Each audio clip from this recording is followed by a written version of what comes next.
Dalam sebuah sesi live streaming penuh kejutan, publik dikejutkan oleh momen ketika Kamanda, sosok selebriti yang tengah naik daun, ditegur secara santai oleh co-host pria Fajar soal adik misteriusnya. Kamanda terlihat bingung, namun tetap tersenyum menanggapi tudingan bahwa ia membawa adik ke studio. Namun, alih-alih memperkenalkan sosok keluarga sebenarnya, Kamanda dengan nada bercanda justru menyebut Fajar sendiri sebagai adik dadakan. Candaan pun bergulir liar. Apakah ini benar-benar sekadar gimmick live atau ada sesuatu yang lebih dalam? Ketika audiens mulai menebak-nebak hubungan keduanya, Kamanda melontarkan satu kalimat tajam, "Gue nggak pernah mau menganggap tuh," yang membuat suasana sedikit tegang namun tetap menghibur.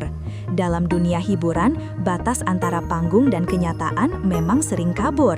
Tapi di balik candaan, penonton merasakan chemistry yang tak bisa dipungkiri.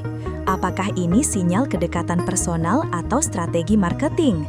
Live streaming berubah jadi arena candaan dewasa ketika Fajar menyebut dirinya pernah dimimpikan oleh Kamanda.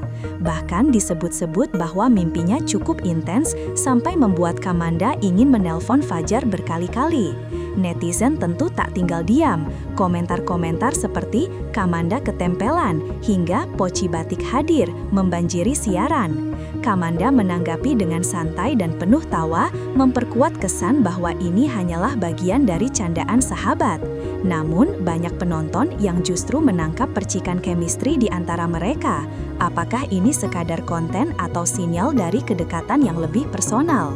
Menariknya, di tengah percakapan, mereka juga menyebut bahwa Kamanda tengah menjalani program kehamilan, tanpa menyebutkan istilah medis yang sensitif tentunya. Semua disampaikan dengan gaya humor yang khas, tetap dalam batas aman. Suasana menjadi campuran antara hiburan, gosip, dan promosi. Dengan Fajar berperan sebagai kompor utama, membuat Kamanda terpojok namun tetap tertawa. Dalam dunia hiburan, batas antara panggung dan kenyataan memang sering kabur. Tapi di balik candaan, penonton merasakan chemistry yang tak bisa dipungkiri. Apakah ini sinyal kedekatan personal atau strategi marketing? Menariknya, di tengah percakapan, mereka juga menyebut bahwa Kamanda tengah menjalani program kehamilan, tanpa menyebutkan istilah medis yang sensitif tentunya. Semua disampaikan dengan gaya humor yang khas, tetap dalam batas aman. Suasana menjadi campuran antara hiburan, gosip, dan promosi. Dengan Fajar berperan sebagai kompor utama, membuat Kamanda terpojok namun tetap tertawa. Dalam suasana yang lebih hangat, Kamanda akhirnya buka suara soal kehidupannya setelah resmi menikah. Ia mengaku bahwa perubahan terbesar setelah menjadi istri adalah rutinitasnya yang kini berfokus pada suami. Dulu, ia bisa syuting dan kerja sepanjang hari. Kini, waktu kerjanya dibatasi maksimal 4 jam agar bisa pulang lebih cepat untuk mengurus rumah tangga.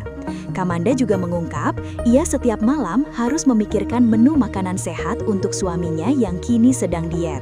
Mulai dari ubi, madu, hingga nasi merah menjadi pilihan utama.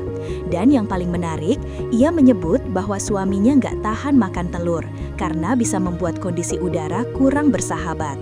Detail kecil seperti ini memberikan kesan autentik dan manusiawi yang sangat disukai penonton. Dengan tawa, Kamanda mengatakan bahwa walaupun suaminya kadang agak alay karena sering memposting bekal masakan istri, hal itu justru membuatnya bahagia. Kamanda tak segan mengkritik selera parfum suaminya yang menurutnya tidak punya karakter. Menurutnya, sang suami hanya memakai satu parfum terus-menerus tanpa memperhatikan kapan dan di mana digunakan. "Parfumnya merek apa juga gua nggak tahu," ujarnya.